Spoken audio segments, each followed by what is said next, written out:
Yeah, for today's setup, I'm going to start by looking at the Dynare, what we did on Tuesday, and I'll continue to add an additional overview of the Dynare in terms of a different type of shock.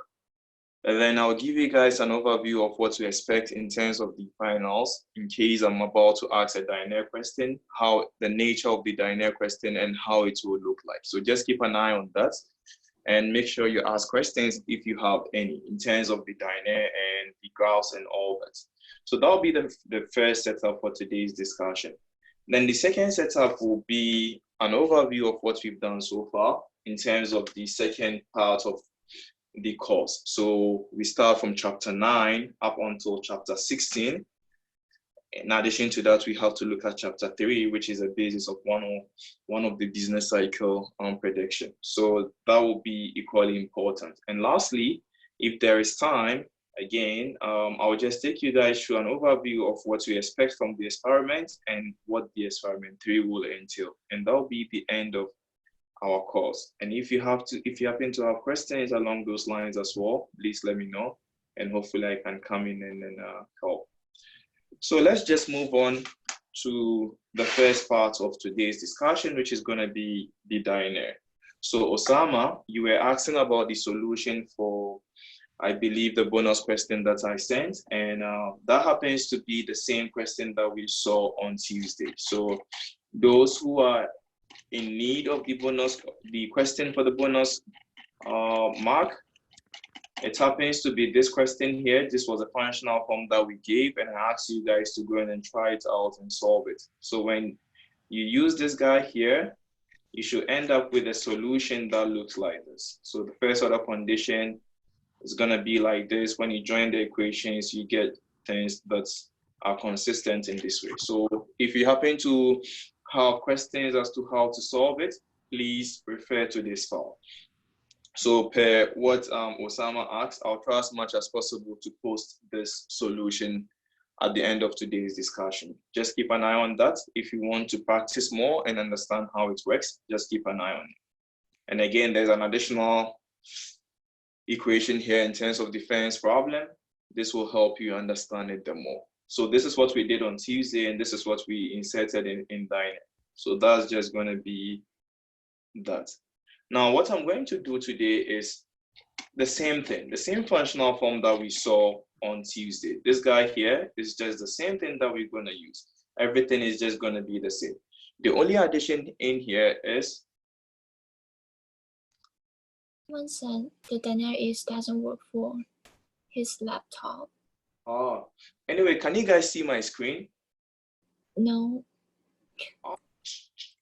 Can you see it now? Yes. Yeah.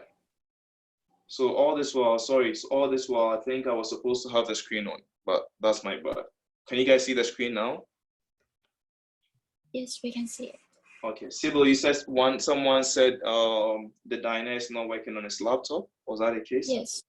Yes. Oh, I'll have a look at that, but just because we didn't spend much time on Dynare, I wouldn't expect you guys to run the code and give me the results. That wouldn't be the nature of the exams that you might come up with. Okay, so that's why I'm trying to give it a watershed version, a very lesser requirement. So the Dynare, you're not going to solve Dynare in terms of putting in the equations and all that. No, you're not going to do that. You're going to analyze the equations and tell me what they mean, right? So back to, I believe that happens to be, yeah, via chef, yeah. So you don't necessarily have much problem in that respect. If it's not working on your laptop, that's fine. If you want to know how the installation process works, you can join me during the office hours and I can take you through. Hopefully that will work. But again, I wouldn't expect you guys to run Dynare on your laptops and present the solution. That wouldn't be the nature of the question. Is that okay? Yeah, chef. Okay. Yeah, so that will be in terms of our requirement. So having said that, today's discussion is going to cover, and sorry, the screen was off. So I'm just going to go back a bit and explain to Osama. Osama, is Osama in the room? So Osama in the room? Yeah, so Osama, this was the question that I sent out as part of your bonus, and this is a solution to the question, right? So I'll try as much as possible to post this answer key by the end of today. So just keep an eye on that if you want to have more practice. So today's discussion is just going to cover the same thing, the same setup in terms of the utility function, in terms of the budget constraint, in terms of the first problem. But we are going to change one or two things in terms of the shock. Here, instead of the shock affecting the output, as we saw on Tuesday, the shock is not going to affect the output. So keep an eye on that. So initially on Tuesday, we had a situation where the firm is producing and the firm experienced a COVID-19 shock, for instance, and the output was down and all that. So we indicated that this guy was negative, it's going to bring this guy down. And as this guy comes down, this is going to come down as well. And we analyzed the entire transition process. For today, we're going to change it a bit and introduce in a new idea of the shock. But here, the shock is going to affect something different. Here, the shock is going to affect your wage. Okay, so this is the Len Kingo. Please take your mic off. Len, good. So this is the wage. This is the number of hours of work, and this is the new type of shock that you will experience in this economy. So here, what we have here is, ideally, we expect your wage to be W multiplied by N. That is everyone's wage. But we tend to introduce in a new idea of a tax, right? So if this is your wage, we take maybe 20% of your wage as your taxes. So this tau T represent the tax that we take away from you. So if this guy is 100, 1 minus 0.2 is 80. So you take only $80 home, and the $20 will go to taxes. So think about this guy as your taxes, and that will reduce your income in a way. In a situation where this guy happens to be positive, then this is no more a tax. This is now considered a subsidy. You are being paid to work. So just keep an eye on this simple but important equation, because that's where the action will be from today's discussion. If you happen to have questions, let me know. Questions? No, we are good, sir. Okay, so if that's okay, then let's quickly see how it plays out. So if this is the tax, now the new idea here is that with this tax that you have, there is a shock that might affect the tax rate that you have. An example here is when we quickly go back to what we saw on Tuesday.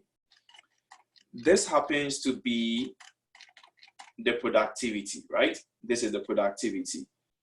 And that's the same thing that we saw in terms of the taxes for today. And this is the shock that will hit the productivity.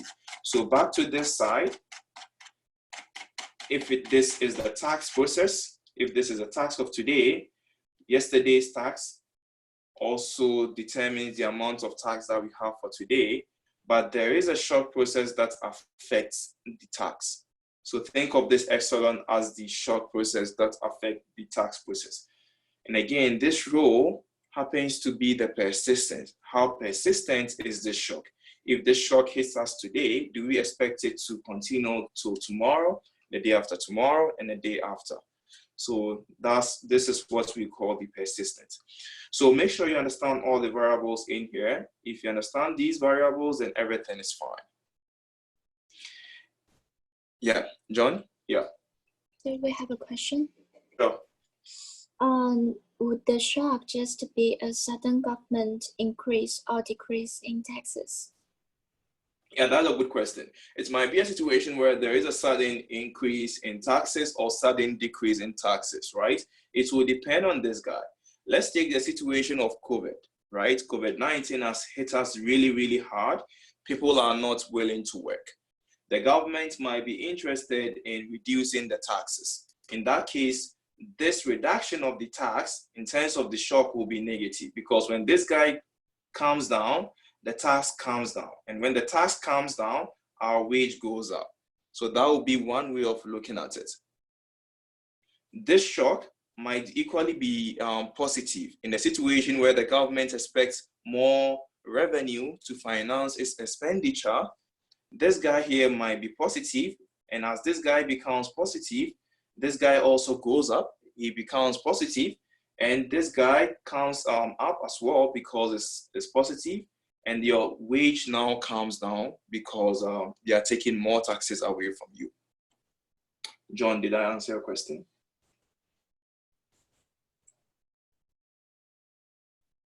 Yeah.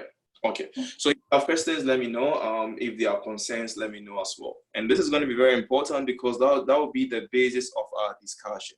If you understand this equation, that's going to be great. But if you have issues with it, then the Dynare process might be hard to understand.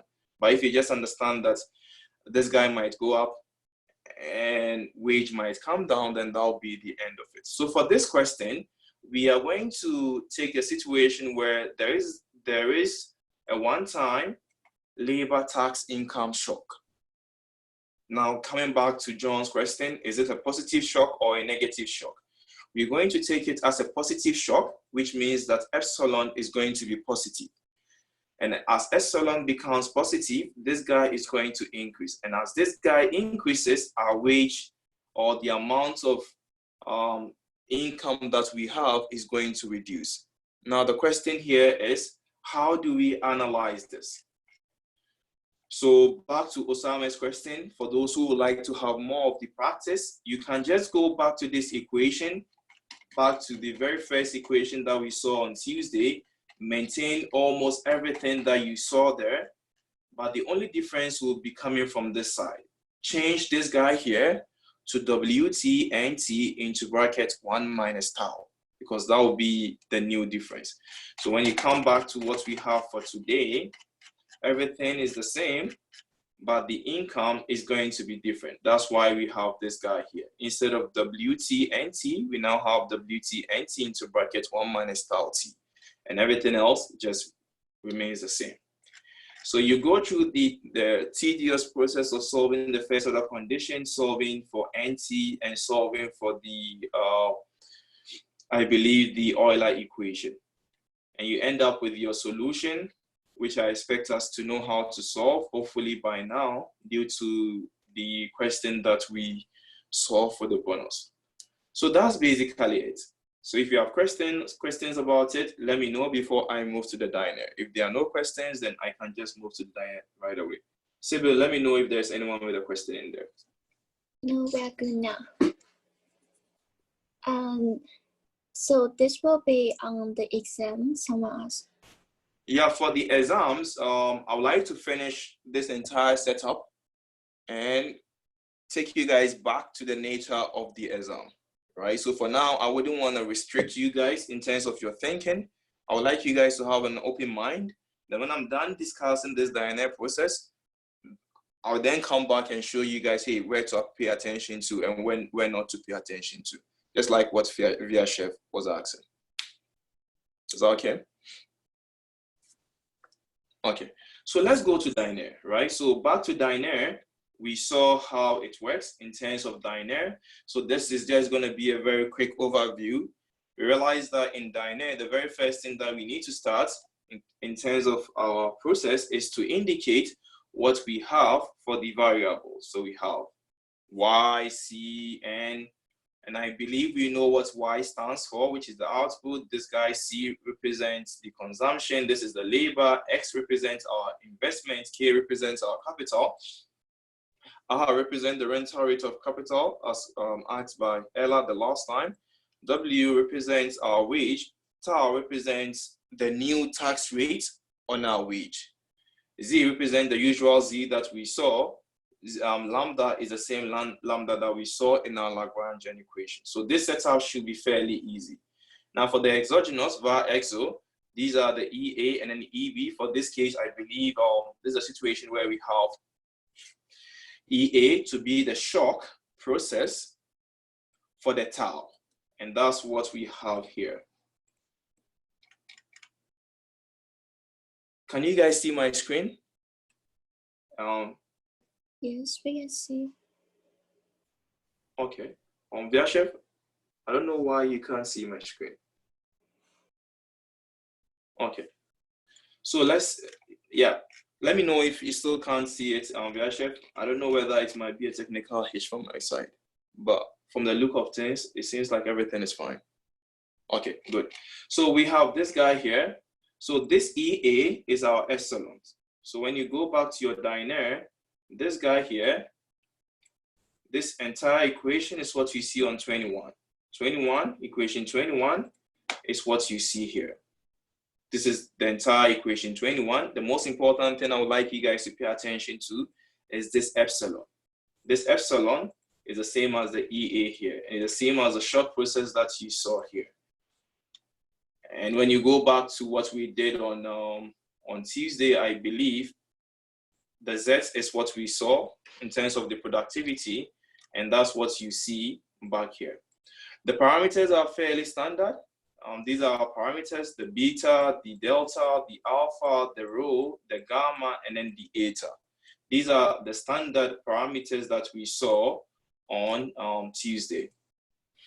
Now, for this calibration, as you guys asked on Tuesday, these are numbers that we believe are fairly close to what we expect to see in the data.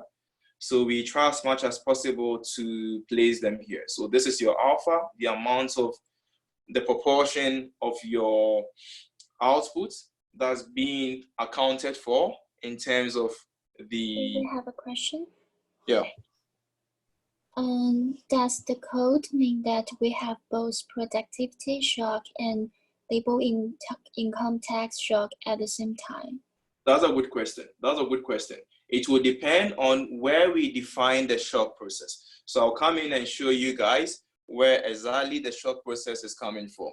If we indicate the two, then the two will play out. But if we restrict it to only one, then only one will play out. Is that okay? So it will depend on where we place the shock. Yeah. So these guys are our standard calibrated values. Now for the model, this is where you put the first order conditions, and I believe you guys asked about it. And these are where you put your equations and all that. The most important thing here is just remember, unlike Tuesday, here, the first order condition for the labor has 1 minus tau attached to it. It has 1 minus tau attached to it because we now have tau as part of your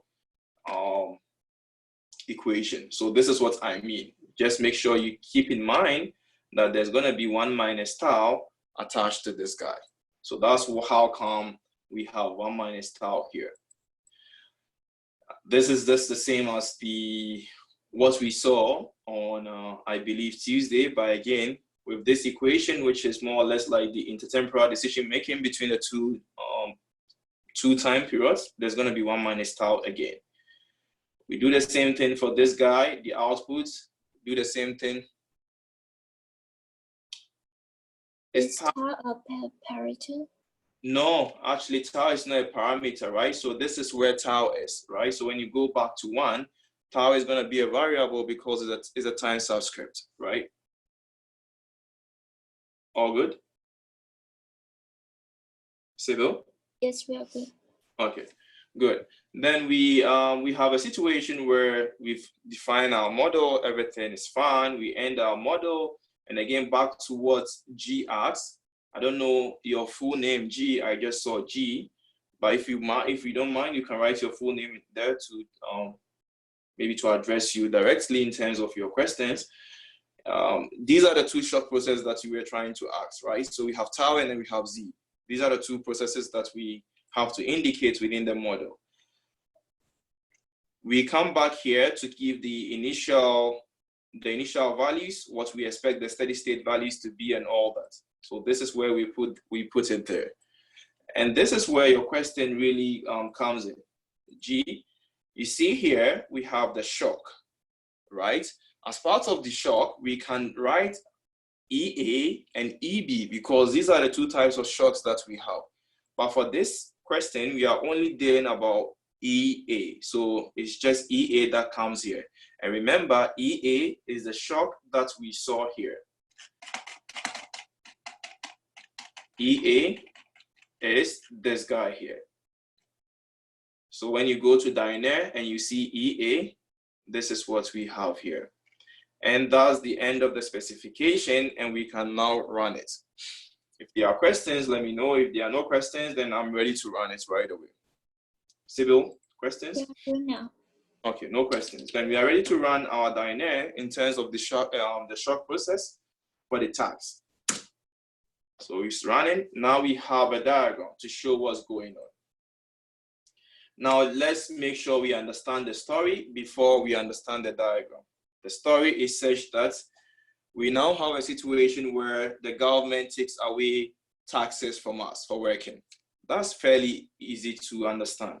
But again, within the tax process, there might be instances where the government might come in and increase the tax overnight, or it might come in and reduce the taxes overnight. And this is what we call the shock, given what John asked. This is what we call the shock. We already have the tax process in there, but the inability to predict as to when the tax will go up and when the tax will come down might be the suitable term that we might want to give as the shock process, right? So we've been shocked by this increase in taxes, or we've been shocked by this decrease in taxes because we didn't expect it. So it's coming to us as a shock. So that's a whole setup for this question. Now, if you happen to be a macroeconomist, it will be very difficult for you to see the actual result, as in what happens to consumption at the end of the day, what happens to the amount of hours of work at the end of the day, what happens to output at the end of the day. You wouldn't be able to tell because as we realized on Tuesday, there might be instances where the substitution effect will outweigh the income effect, and the results will go in one direction. And there might be instances where the income effect will outweigh the substitution effect, and the results might move to another direction. So when we just look at this equation, when we just use this equation, which is this guys here, without necessarily running a simulation, we wouldn't be able to tell what's happening. So Dynare is here to help us in getting the results. So by using Dynare, we've been able to come up with a diagram that will tell us what will happen for the entire time period that we expect to leave, right? So for this guy here, I'm just restricting it for only 20 time periods. Let's start by looking at the entire shock process again, and let's see what happens in here. So let me see whether I have this guys up and running. Yeah. So we have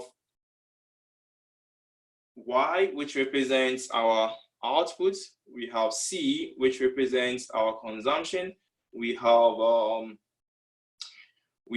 N, which represents the amount of, I believe, the amount of hours of work. We have X, which represents our investment, K, which represents our capital, and R, which represents the rental rate, W, which represents our wage, and tau, which represents our the tax rate. Now, where do we start from?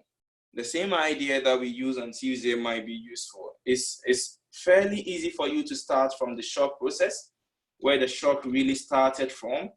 So if it started from this side, because it's a positive shock, we for sure expect to see that tau might increase. So it would be a good idea to start analyzing your graph from the tau. So tau has gone up. Now, what is the next most important thing that we expect to see? This is pretty much open to discussion, but I might want to go ahead and look at what happens to the amount of hours of work based on this equation here, because here you can clearly see that when you solve the first order condition for N, when you solve the first order condition for N and you solve the first order condition for the intratemporal decision-making process, you get to see that tau appears here directly. So it's easy for us to see what's going on right away. So let's have a look at the diagram. Tau has increased. And here, what we expect to see here is that the amount of hours of work comes down. And why is that? Yeah, this is fairly intuitive because they are basically telling us that if I happen to live in today's period and the tax rate is extremely high, I might want to substitute away from working to leisure because leisure is relatively cheaper now, right? I can either work as part of my 24 hours or I can decide to have leisure. Both come at the price. When I decide to work, initially for every 1 hour that I work, I expect to have $100. Now, for every 1 hour that I work, I receive less, which is $80. I go like, hey, I don't want to work as hard as I used to. I would like to substitute away from this hard work and go have more fun, which is increase the amount of leisure. And that will reduce the amount of hours of work. So that will be the substitution away from amount of hours of work to leisure, which will reduce your N. So you can see that N is reducing to more of the negative part. Again, another story that you might want to tell here is that because the individual lives for infinite amount of period, that is to say, he lives for today and he lives for tomorrow as well, this shock process has hit us very hard today. So he might want to go like, hey, I wouldn't want to work hard today. I know the shock will reduce tomorrow, the day after tomorrow, and the day after. So why not have more fun today and work harder tomorrow? So the person will substitute away from working today to working more tomorrow. So if that's the case, then we expect to see a reduction in our N. N will come down. The other story someone might also come in and tell us is that, hey, why not look at income effect? And what do we mean by income effect? This is a situation where you used to work for 1 hour and you earn $100. You now work for 1 hour and you now earn $80. Your income has reduced. So you are expected to work more to make up for this loss. So with that, we expect N to increase, which is fairly, intuitive. So there is the substitution effect that I pointed out earlier in terms of leisure and work, and in terms of today's work hours and tomorrow's work hours. And there's also going to be the income effect, which will increase the amount of hours of work. So at the end of the day, when we add the two, it seems like the substitution effect outweighs the income effect, which therefore implies that the amount of hours of work is going to come down. So that's why we have this guy coming down here. But again, with time, it will go back to normal. So if you have questions, let me know. So with Dynare, we've been able to tell as to what happens to amount of hours of work. There is nothing like indecisiveness in here. Having said that, the next question here is it possible for me to say something about maybe the amount of output that we expect to see in the economy? And the answer is yes, it's fairly easy to see that because remember, output is being produced with a combination of N and K.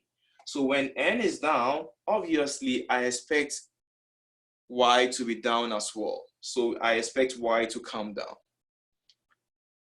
Consumption is equally easy to see, maybe in terms of the income effect as well, because you used to work for 1 hour to get 100, you now work 1 hour to get 80. So your income is down as you don't have enough income. The whole idea here is that you wouldn't have enough to consume as well. So technically, we might expect consumption to come down. And again, when you are talking about consumption, be careful here. Make sure you capture the income effect and substitution effect, and make sure you tell us which one outweighs the other.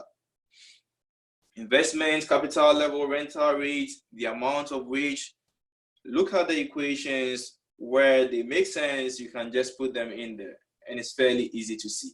So if you have questions, just let me know, and I'll be happy to solve them. Questions in there, Sybil? No questions, sir. Okay. So if you want to have a graphical overview of what's going on, this is what you expect to see. But one thing I also find very intuitive is quickly rush back to the equations. See where tau is and see how tau plays out. So when I have an example here is if this is the wage, when I move tau here and I increase this guy, I expect this guy to fall. And when I come back to this diagram, this is consistent, it will fall along the way. So I'm going to stop here and give you guys an overview of what I expect to see for the Dynare when it comes to the question. First thing first. So we have a question. Why decrease in C? I believe I mentioned that there's a decrease in C because you used to work for 1 hour to get more $100, right? But now you work for 1 hour and you get $80.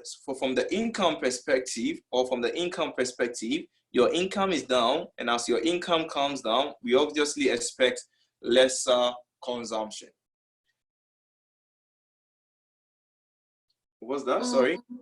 I mean, it is not immediate change. There is immediate change for C, right? C starts from here, right? This is an immediate change, right? Yeah, sure. So for the for your exams, first thing first. Yeah, Tanya had a question. Read it out and see it. Why is the W shock effect high when the tau increased? That's a good question. Why did the wage move up? Was that the question, Tanya? Sibyl? Yeah. So one idea here is that when you have lesser amounts of supply in terms of hours of work, if individuals are not willing to work that much, then there is a reduction in supply of workers with the same amount of labor demand, right? So remember, before you get any price, you have to compare the demand and the supply. Here, the supply is less, while the demand is the same. What happens to price? Right? Supply is less, supply has reduced, but demand is the same. What will happen to price? Ideally, we expect the price to increase, right? Tanya, is that making sense? If it's not, I might want to take another example. Yeah. So they reduce the amounts of their supply, while the firm expects to have the same demand. So with a reduction in supply and constant demand, price is going to go up. That would be one way of looking at it. Yeah. So these are things that you have to keep an eye on as you examine these diagrams, and hopefully it might be easier to see. Now, coming back to John's question, and yeah, John's question as in how we expect to see the Dynare play out for the exams is going to be fairly simple. 3 key things that I would like you guys to keep an eye on. First of all, make sure you know how to solve this guy here, the RBC model. Make sure you know how to solve this. If you are able to solve this guy, then you are 1 step ahead. Secondly, make sure you know how to transfer the results that you've seen here, which is basically these equations. Make sure you understand how they are being transferred to Dynare in terms of the model part. Make sure you understand how they are being transferred to this side. That's the second part. Just a quick one. This guy means to the power. This guy means multiplying, to the power, multiplying. So make sure you understand this equation and how consistent they are with these equations here.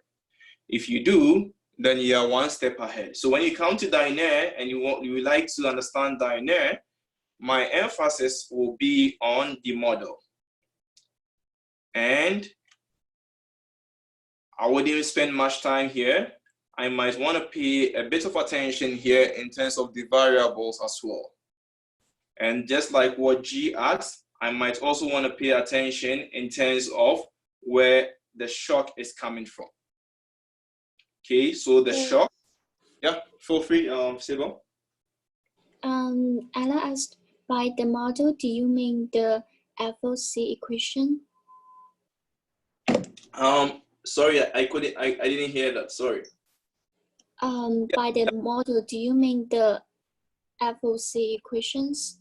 Yeah, both the first order conditions, because back to Ella, these guys here will be from your first order conditions, right? But again, you expect to give the law of motion of capital. You also have to give us what the output is from the firm perspective, right? And then the final output that we expect to see, which is the combination of the investment and the consumption. So when you come back here, yeah, so this is where to see it if you are really, yeah, so this is when you look at these equations from here back up to the first order conditions, you can make sense of it. Yeah, Tanya had a question, Civil? In our bonus question, we found 4 FOC, but in Dynare, we just need 3 FOC. No need for the BT plus 1 FOC is Dynare, right? Yeah. If that's consistent, yeah. Because again, it's just the same, right? So one of the FOCs, when you looked at what we did before the bonus questions, one of the FOCs was a combination of the two, right? So you might not necessarily need that.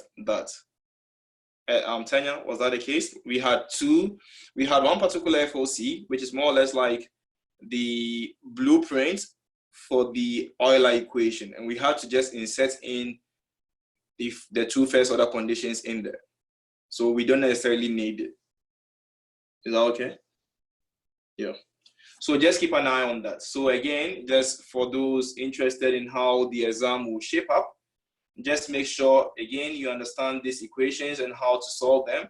Secondly, understand the Dynare and how the, understand the model part, especially the variables, understand them, they are equally important.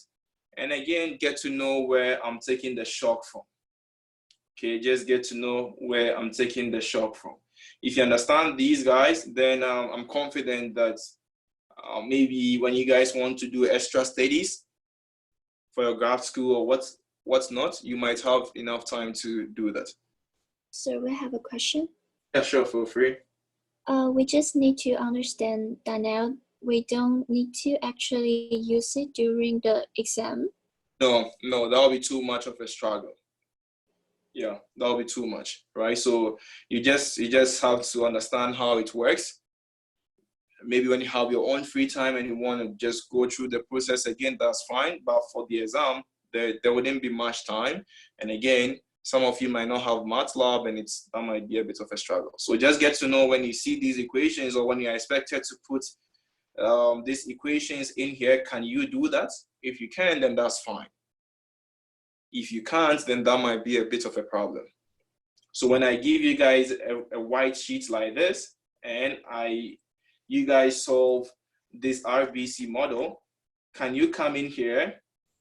Can you come in this white sheet and write the model side here? And can you come in and write the var side in this blank sheet as well? And can you also come in and tell me where the shock is coming from on a blank sheet? Can you? If you can, then that's good. It might also be the case that you'll be presented with these equations and you'll be given a diagram to analyze. So I might just come in, give you guys a problem, an overview of a problem, just like what we saw here, tell you guys where the shock is coming from. I'm sorry, John had a question. Yes. So we may need to write it out and not just interpret it. Yeah, you might. Sorry. So when you open Canvas and you see a question, I believe Canvas will have a blank page for you to write. So when I ask you, write the model part of your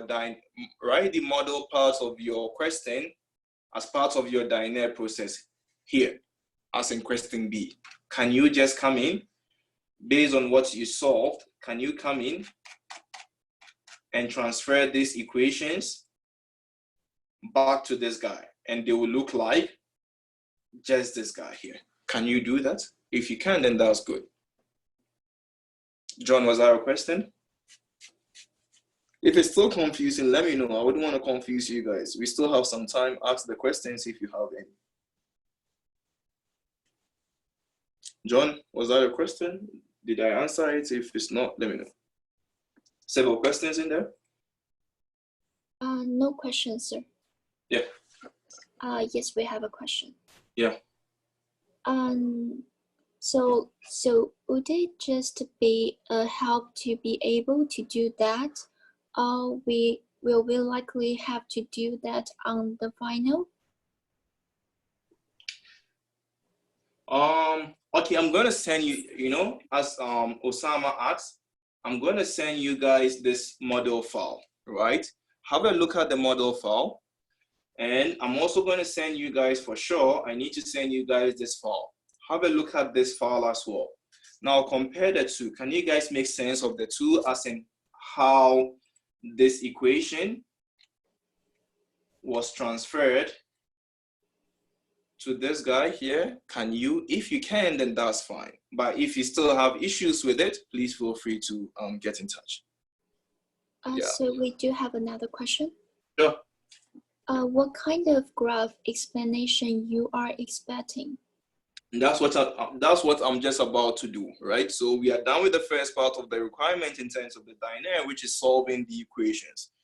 We are now done with the second part of the requirement in terms of understanding how the equation will look like in terms of your MATLAB, right? And lastly, we need to understand the nature of the graphs. So it might also be the case that I'll present you guys with a graph and ask you guys to analyze and tell me what's going on. I'll give you guys a background as in what the problem was, and maybe give you guys what the code happens to be after I was done solving it. And I'll present to you guys maybe one or two graphs, and I will ask you guys to tell me what's going on, right? So in today's discussion, for instance, we realized that we started from the top because that's where the shock actually hit first. And then we might want to go to the amount of hours of work, consumption, output, and all that. So we just have to be creative enough to analyze a graph and explain it out as a macroeconomist, just like what we did today. Is that okay? Is it confusing? Is it too much? Let me know. If you have questions along those lines, let me know. If something is not clear, let me know as well. Questions, sir. Okay. So that's what I expect you guys to know in terms of the Dynare. Okay, if you happen to be around, type your full name and type experiment 3 as well. Type your full name and type experiment 3. Type your full name and type experiment 3.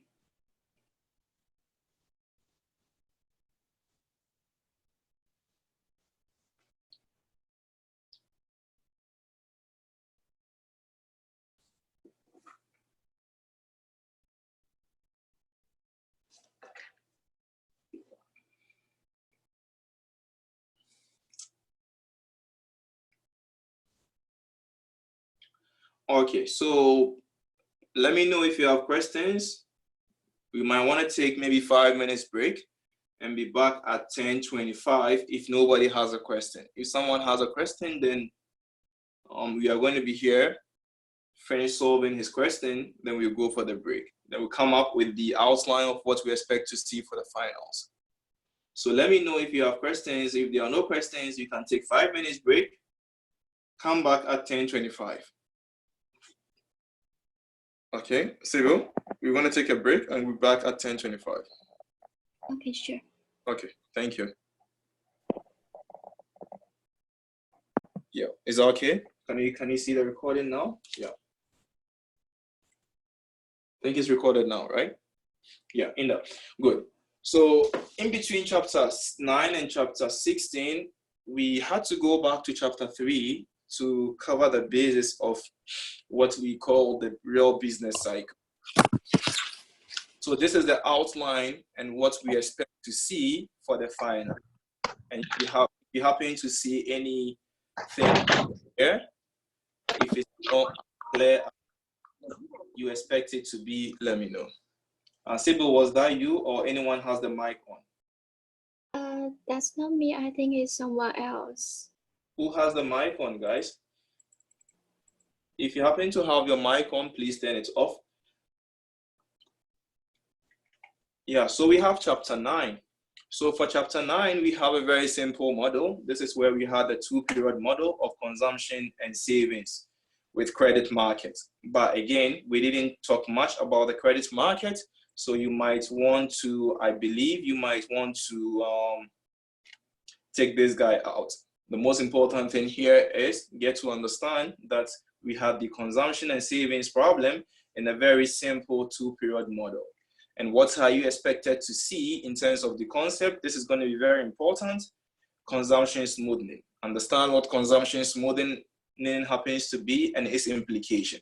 Get to, explain to a layman what an increase in current consumption does to us in terms of our consumption and savings, what the future income does to us in terms of our ability to increase our savings or our ability to reduce our savings, a permanent income, and the real interest rate effect. So these 4 guys here, A to D, I think you should know them offhand. They are going to be very important, and you might have come across them in the quizzes. So just keep an eye on this. Then we went ahead to talk about recurring equivalence. Here we talked about what the recurring equivalence means and its implication. One thing you have to keep an eye on here is, unlike the textbook, I think it was a bit silent as to the situations that might arise such that the recurring equivalence might not hold. So we spent some time and we spoke about these situations. So you might not be able to find them in the textbook, but just remember the points that we raised, as in the points that might lead to the recurring equivalence not holding. So keep an eye on this guy here in terms of what might lead to the failure of recurring equivalence. Then we also spoke about the recurring equivalent in terms of public debt and all that. So have a look at this. I'm not really sure about this guy here, but you might want to read about it, in a bit. So just keep an eye on this too. The third one might be interesting to read as well. Is that okay? A question? Yeah, sure, feel free. Are these documents posted on Canvas? They're not posted. They are not, yeah. They are not. I might post them just like what we did before the midterm. So if you guys want them, do you guys want them, Sybil? I think so. Okay, then we are. Yeah, sure. So on 1 to 3, very important. The diagrams and all that, equally important. So that's the first part. So if you happen to have any questions here, if something is not clear, let me know. Okay. What I really want to point out here is we spoke about what might lead to the recurring equivalence not holding. Just please go back to your notes and maybe see what you can bring up. If you still have issues with it, let me know. Is there anyone in there to help us with what we mentioned as in the factors that might not lead to recurring equivalence? No holding? Someone had a... We have a question. Sure. And so if present taxes increase but decrease in the future by a corresponding amount, there is no influence on consumption or R. Yeah. Yeah. So if present taxes increase but decrease in future by the corresponding amount, but there's no influence on consumption. Okay. Is that John? Sorry, was that a question or was that the answer? Sorry. A question. Yeah. If there's no if there is no changes in R, then you have to go back to the equation and have a look at whether the lifetime budget constraint of the individual still holds. If it still holds with no changes, then that's fine. But if it doesn't, then you have an issue. Is that okay? It's all about having to understand the lifetime budget constraint. So we have another question. Yeah. And this doesn't apply to the future taxes. Yeah, so we have a situation where there is increase. So if present taxes increase but decrease in future by corresponding amount, yeah, with the same, I mean, if one increases and one reduces, technically we expect to find the recurring equivalence holding. But again, you have to look at the budget constraint. And the issue I have here is you are talking about no changes in the interest rate, and that's going to be very critical. If there are no changes in the interest rate, and with these changes, they are not as exact as we expect to find them, then the recurring equivalence might not hold in that respect. So just have a look at that. Unless, of course, I'm not getting your question right. You want to use the mic if you want to clarify, if you need further clarification. John? John? Okay. We can still go ahead, and when you have the mic, we can talk. Yeah. Okay, then that's fine.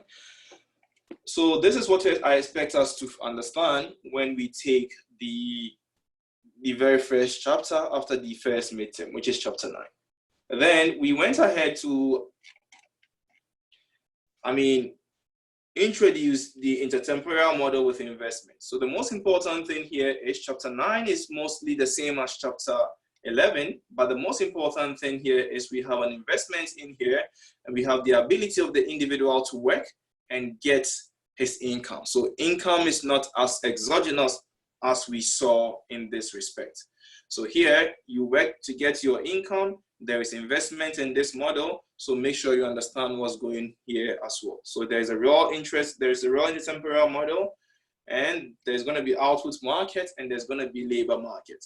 The most important thing here is as we introduce the output market and we introduce the labor market, get to know the assumptions that we had about the interest rate and its influence on the amount of hours of work.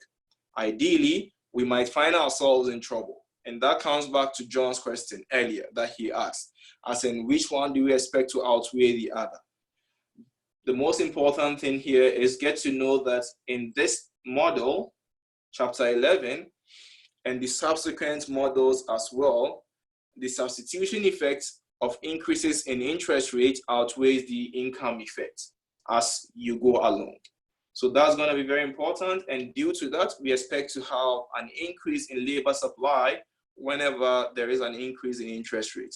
So keep an eye on the output market and then the labor market. Then we looked at the combination of these three guys and determining the labor market, the graphs, and all that, which is part of the 2. And then the various type of shocks and how the shocks happen to affect our decisions and our output and all that. So that will be part of the 3. So just keep an eye on the shocks and the parameters that do change and that might affect the shock. And lastly, have a look at the prediction in terms of government increases and all that. So just have a look at that.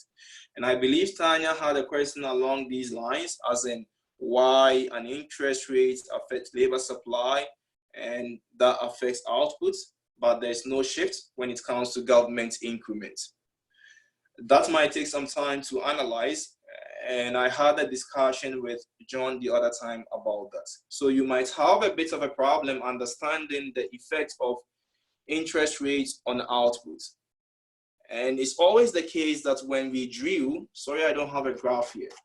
It really expects, yeah, I don't have a graph here. Let me see whether I might come across one to explain further. Yeah, no graph here. Anyways, I'll try and find a graph and explain it to those interested. Yeah, so the question, yeah, I have a graph here. Maybe this might help a bit. So for the question as to why we expect interest rates to affect output and I pointed out the fact that this is along, we always move along the same curve when there's interest rate change and output. So when the interest rate increases, we move along the same curve. Think about it this way, like prices and quantity. Whenever price increases, quantity increases, and we have the same movement along the same diagram. So that's the whole idea for interest rate and output. And again, the reason why we had this was that interest rates affect labor supply, and labor supply affects Y. So there's going to be movement along these lines. For the case of government, it's somewhat different. It's not as if there is a direct relationship between this guy and this guy.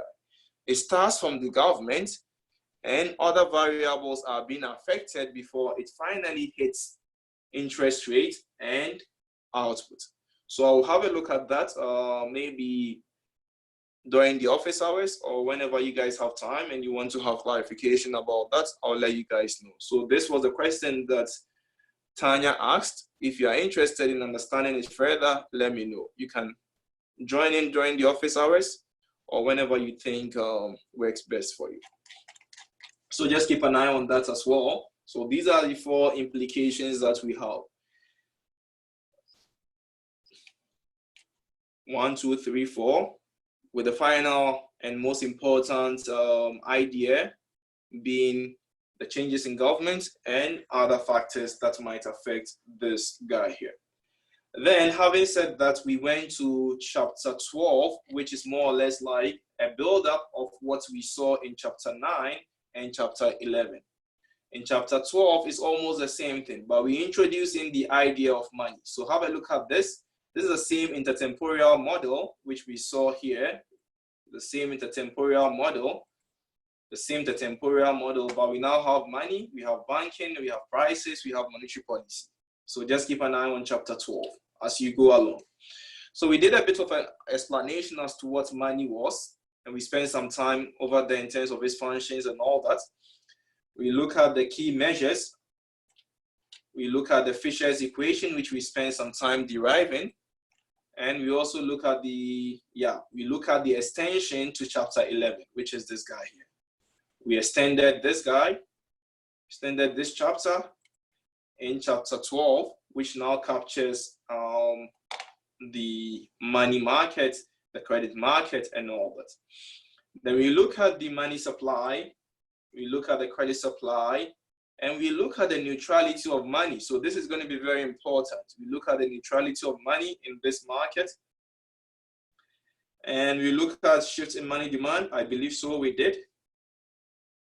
And yeah, and that was where we ended. I don't think we spoke about the 0 lower bound and this guy here. So we ended on 7. So from 1 to 7, I expect us to understand it as we read. So just keep an eye on that. If you have questions, if you have concerns, let me know.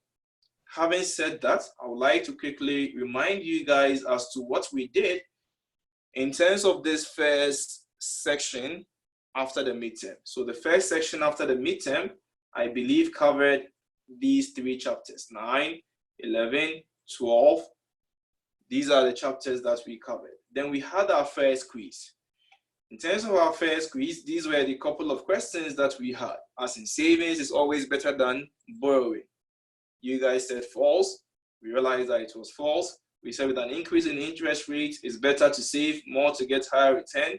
Here you have to do your own analysis and understand what's going on. We also spoke about the reduction in taxes with no changes in government spending will lead to this. And this is where some of you had issues in terms of the solution that I presented. And my argument was that because we covered chapter, I believe chapter 9, which covered the Ricardian equivalence, I expected you guys to, explain using the Ricardian equivalence here as well. So just keep an eye on that as you approach the finals. Make sure you have an open-minded answers, and make sure you give your own caveats so that we get to know that, hey, this is what you are talking about, and maybe the answer key that we presented wasn't consistent, and you should be awarded the full mark for it. So some of you were able to understand this question in terms of the Ricardian equivalent perspective, whilst others were looking at it from what we did back in chapter 8 with no addition of chapter 9. So just keep an eye on questions that might look or might have a feel of this. Then we also spoke about consumption and investment and how that affects one period model. And this was, it's not tricky, but I expected you guys to have an idea as to what a one period model is and what a 2 period model is. And here, most of you were able to understand the fact that when I live in one period model, there's no need for me to invest because I would die at the end of the day, which is very good. I think most of you were able to do this as well. Then finally, we spoke about the income effect and substitution effect and how that affects our labor supply that we saw in chapter 12. So this was equally consistent with what we saw. So this happens to be the questions for the quiz, which is coming from chapter 9 up until chapter 12. Now, this is the time for me to pause and ask questions. With this type of questions that I throw or I give out, do you guys find it confusing? Do you find it incomplete? Or do you think there is more to be given? Feel free and let me know if you have any concern. Questions? Sybil? No question now, sir. Okay. Yeah, okay. Okay. Sure. Okay, so if that's okay, then as part of the questions, you might find 1 or 2 questions that might look like this, and you might be expected to explain. Okay. So having said that, and back to one of the concerns that you guys had as well, within this midterm setup, most of you, John, had a question, Sybil? I have a question. The answer to the middle one will be false because of the Ricardian, correct? Yeah, you might just say true or you might just say false. That wouldn't be necessary. But within your explanation, if you say that, hey, Ricardian, as soon as you mention Ricardian, then that will be a good point for you to be awarded the full mark. So with these true and then false answers, most of you at times might just give the answer to be false or might just give it to be true. I don't necessarily have a strong opinion about taking a stand as to whether it's true or false. The most important thing is getting to see what your explanation is. If you chip in there an idea that I find really interesting and really important, I mostly award you the full mark for it. Is that okay, John? Yeah. This might be true, this might be false, and it depends on the chapter that we had. We do have another question, sir. Feel free. So if I were to write true or false, but I can argue for it, we get marks, right? Absolutely, you should get a full mark for it. Yeah, you should get a full mark for it. If you wrote true or false, and your argument had something in there that was consistent, then you should get the full mark for it. But I do have a stand on these questions. I know where it should go in terms of whether it should go to true or in terms of whether it should go to false. I already know where they should lie. But the thing here is some of you might find it a bit unclear and you might want to come in and explain your stand. So an example is the question that we had about the RBC model with neutrality of money. Some of you said it is true, which was false, right? It was false, but some of you said it was true. But within your explanation, I saw that you were talking about the New Keynesian assumption about sticky price. So even though you said it was true, which is not consistent, I had to award you guys a full mark because you were able to point out one of the factors that might lead it to being false. So that will give you the full mark for it. Is that okay? Whose question was that? Is that okay, guys? I think so. Yeah. Yeah, so just keep an eye on it. Make sure you're explaining yourself out. Just make sure everything was consistent. So this is what we expect to have. And I wanted to address one final thing before we go ahead. So some of you had an issue with your inability to move back and forth on this question. So for instance, when you answer question 1, you wouldn't be able to come back and maybe change your results or change your solution. And unfortunately, I spoke to the department, and obviously we cannot do anything about it as of now due to the cheating policy, right? The fact that when we open it up like this, and because these questions are random, we try as much as possible to keep them random. And you might not be able to go back because someone might just solve it and give you the solution, and you might just go back and rectify your solution. So that's the reason why we keep it random. So it's rather unfortunate that we cannot allow that. But what I can do from my side is to give you guys extra bonus. And with this extra bonus, you can make up for the losses. So if you genuinely had an issue with question 1 and you just click on this, with the bonus, you can just go back and work on the bonus questions to get the full mark. Civil questions came in there. I have a question. Could you please show how to write down explanation for this question? Which one is it? Sorry. Is it this type of questions or any particular question that you have in mind? This type of question. Okay. An example here is savings is always better than compared to borrowing. First of all, I would like you guys to keep it short. And here the answer is false because individuals might want to smoothen their consumption. That's a full mark for it. You keep it 1 or 2 lines, but just make sure you have the most important idea in there. So savings is better than consumption? No, because of consumption smoothing. As soon as you mention consumption smoothing, which is a key point, as we saw in chapter 9, which is a key point, you should get the full mark for it. So the whole idea here is narrow down the concepts. Get to know which concepts are important. So with these questions, I have one word or one thing I look out for, the most important concept. So here, for instance, you don't even necessarily have to write a whole statement. You say due to consumption smoothing, this is not the case, or due to consumption smoothing, and just quickly explain what the consumption smoothing is, and off you go. That's the end of it. Like the case of the reduction in taxes. Again, when you go back to chapter 9, this is being captured by the recurrent equivalence theory. So yes, you just basically explain what the recurrent equivalence is, and you get the full mark for it. But yeah, that's how to answer this type of questions. Questions, Sybil? So we have more questions. The first one is it possible to keep all long questions at the end so we can do multiple choice before? That's a good question. I probably have to look at that. If that's the case, then we might have to do the exam in sections, right? So I believe we have the exam on the 17th.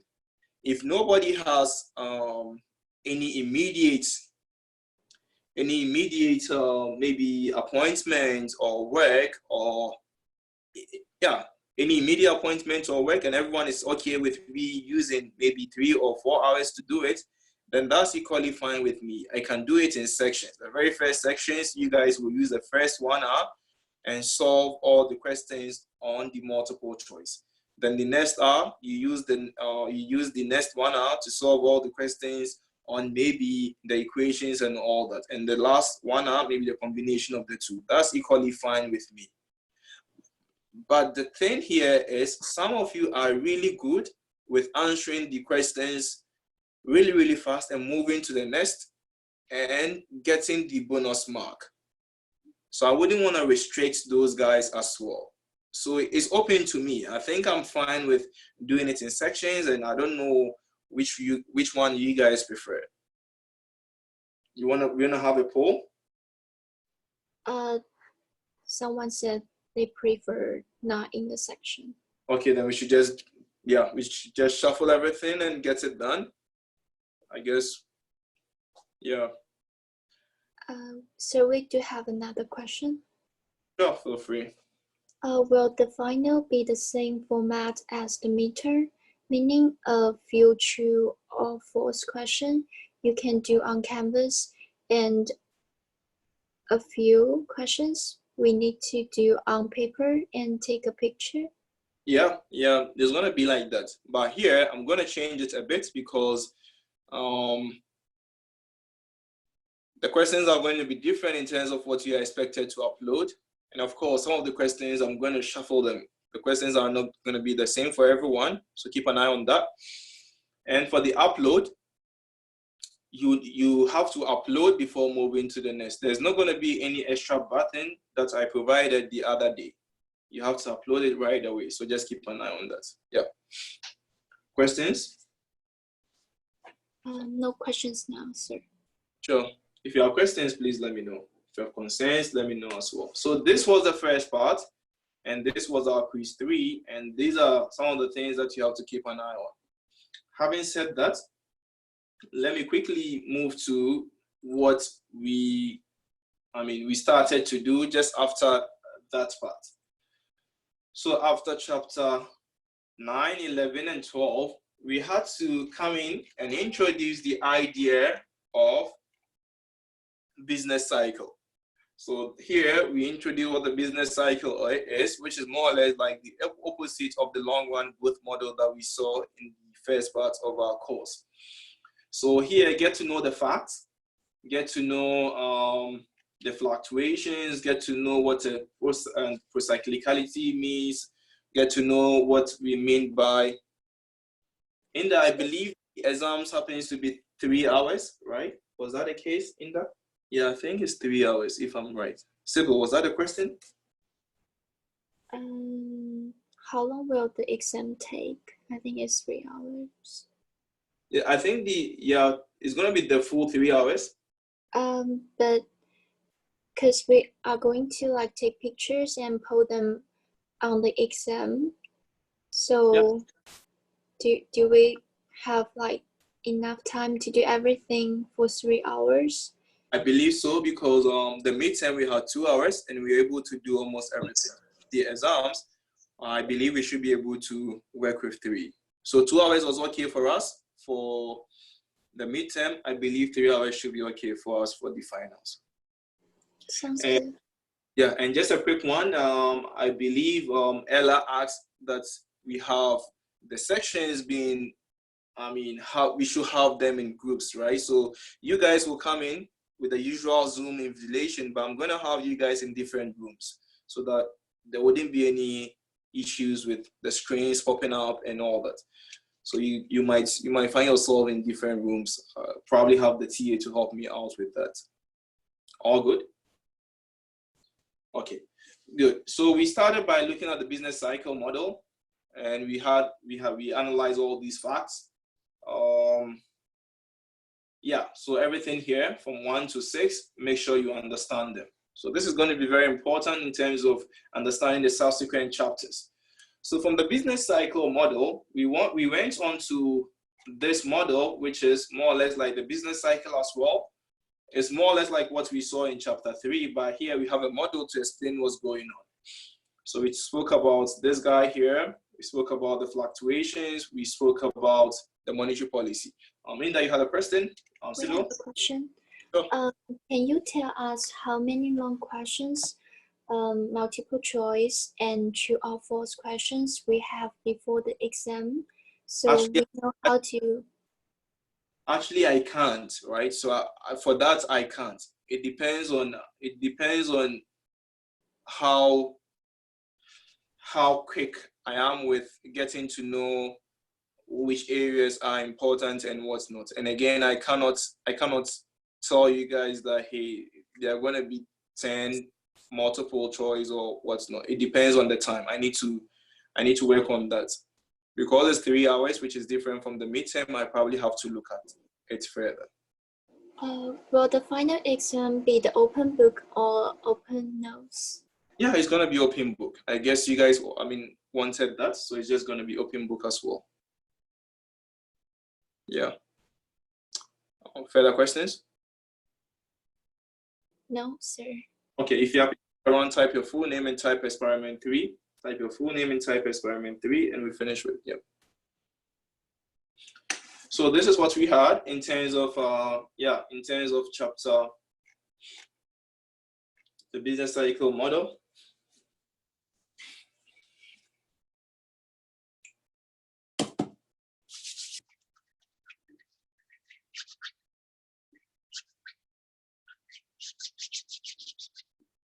Okay, good. So this is what we had in terms of our business cycle model. We had the monetary model. Again, here, what you have to understand here is, because there's a business cycle model, there's an issue with the new Keynesian assumption, and get to know what the new Keynesian assumption says and how that affects the neutrality of money and all that. So keep an eye on this as you read chapter 13. So there's going to be a lot in terms of the sticky price and all that. This is chapter 13. Then we move on to chapter 15, which is more or less like what we saw earlier, but here there is an international trade version to it. So this is where we have the international goods, where we open up our economy to the world. So these are the two chapters that we captured at the end of our meeting. So we have a situation where we have open economy, small open economy, get to know how the interest rate is. How different is this interest rate with the standard interest rate that we saw in the earlier chapters? Sir, we have a question. Sure. Could you give a time indicator like you did for the midterm, showing us around how much time we should spend on each question? Sure. I'll do that. Yeah. I think that's a good idea. I'm going to do that.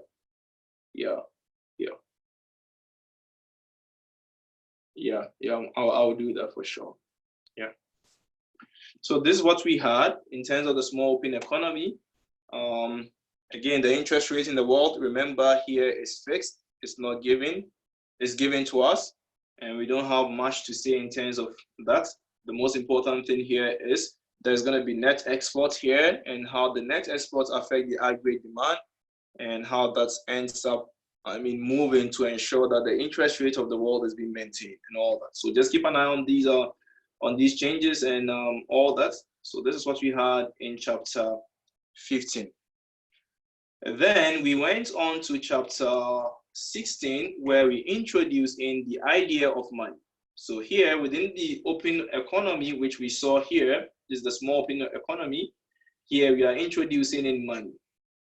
So here we have the purchasing power parity, we have the real interest rates, nominal interest rates, and I believe flexible exchange rate regimes, we have fixed exchange rate regimes, how that affects our net export and all that. Capital control, very, very important as well. And within the same setup, we have the introduction of the new Keynesian assumption, which basically implies that the PPP does not hold anymore, and the nature of the exchange rate is going to be very critical in terms of the monetary policy in controlling or reducing the output gap, and in terms of the fiscal policy in controlling and reducing the output gap. So just keep an eye on this. So 1 to 7, very important. We didn't capture the tariff, so you can forget about the tariff for now.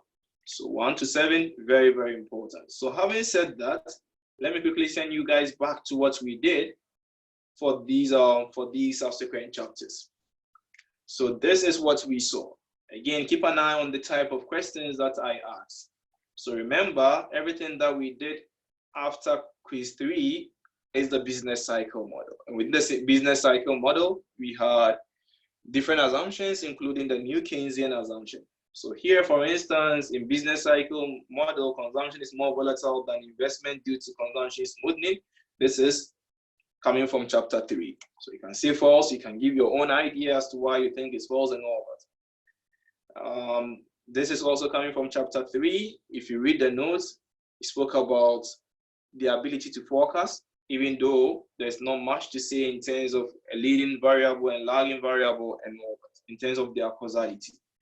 This is what we saw over there, which is this question. Then we spoke about the reduction in nominal interest rates and how that affects your raw quantity of money. Very important. We spoke about it in terms of the money market.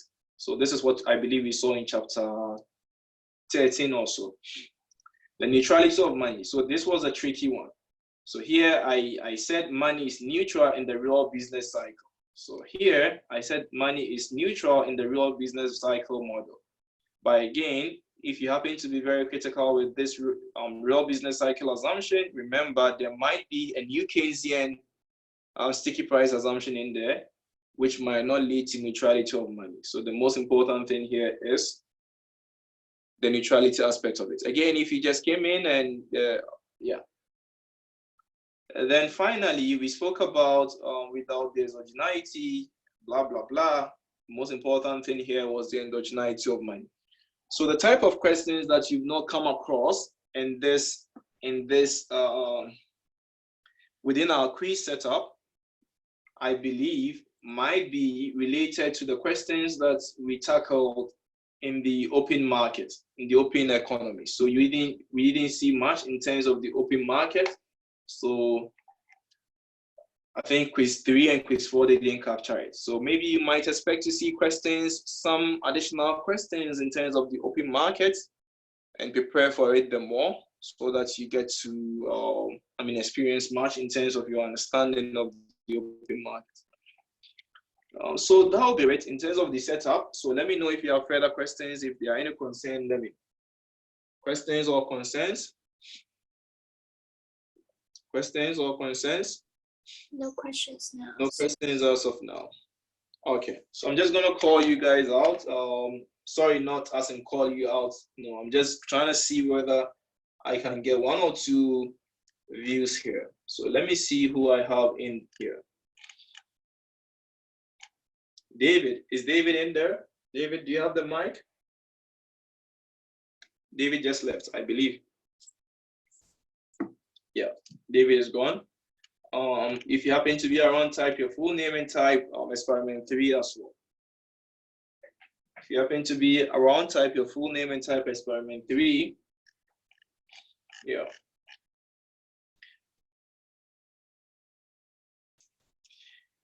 So I'm going to be here. If you have questions, ask your questions. We might take the last experiment, the last roll call around 11:20 or around 11:15. There's going to be a random one as well. But from now till the final meeting or the final term, please let me know if you have questions, if you have concerns, if you have anything you like to be addressed, let me know. Questions, concerns, anything you like to be addressed. All good? Sybil? We are good now, sir. Will this file be posted? Someone asked. I will do that. I'll do that. Now let's go. I'll do that in there. We have a question, sir. What is the camera procedure for the exam? The same procedure that we saw during the midterm. You have your camera on, and now I might expect you guys to also show your screen as you work along. Was that your question via Chef? Is that okay, or you have something else? Is there something else in there that I probably might have missing? Okay, yeah.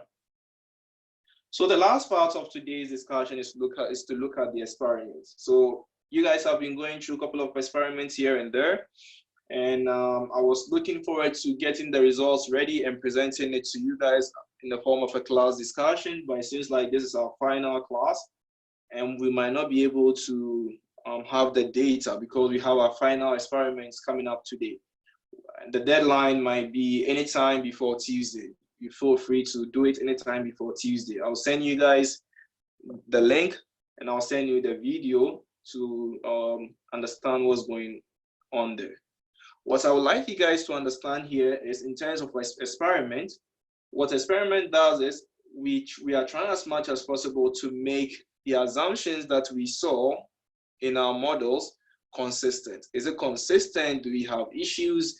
How do we have human behaviors to be consistent with the assumptions that we make? So this is where experiment comes in to help us.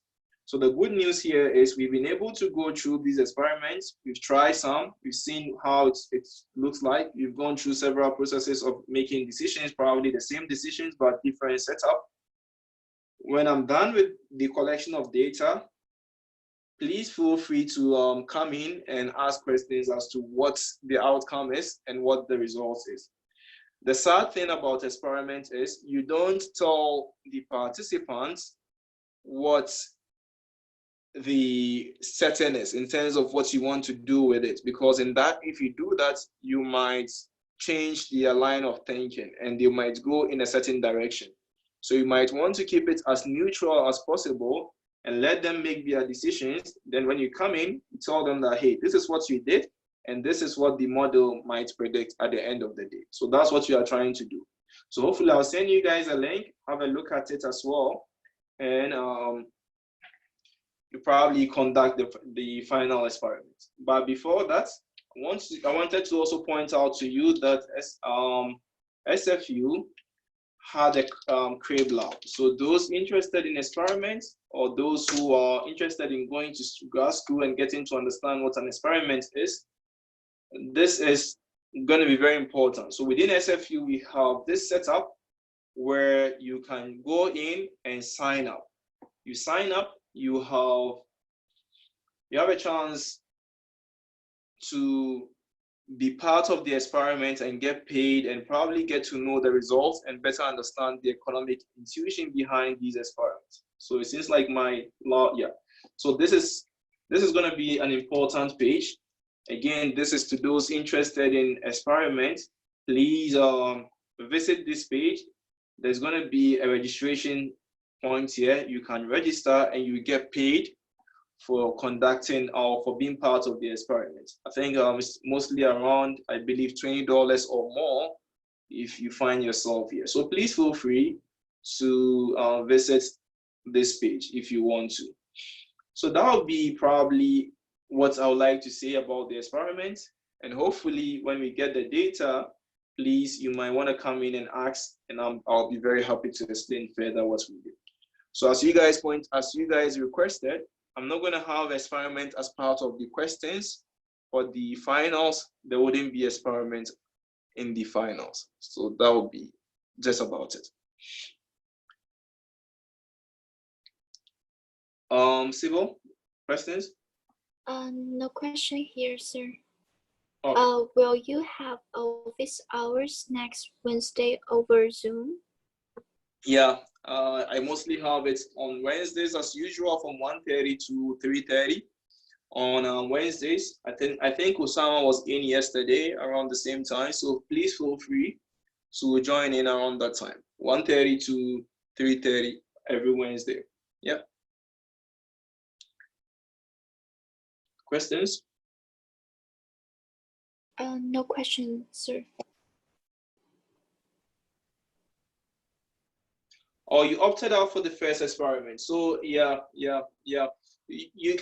I can either give you an additional experiment if you might want to conduct the experiment, because it might just be a mistake that you were out of it or you genuinely didn't want to participate. If you just missed out of it, then I can give you an additional experiment. Yeah, I'll give you that. But those who, I'll do that. I'll give you an additional experiment for that case. But if you just didn't want to, then I'll just give you an assignment, and yeah, for sure you can feel free to do that. Yeah. Further questions? John, is there a question in there? Sybil? No. No questions, I believe. Yes. So I'm going to be posting the attendance. Your attendance will be posted in terms of your participation. As I pointed out, the first year, those who presented in terms of our class discussion,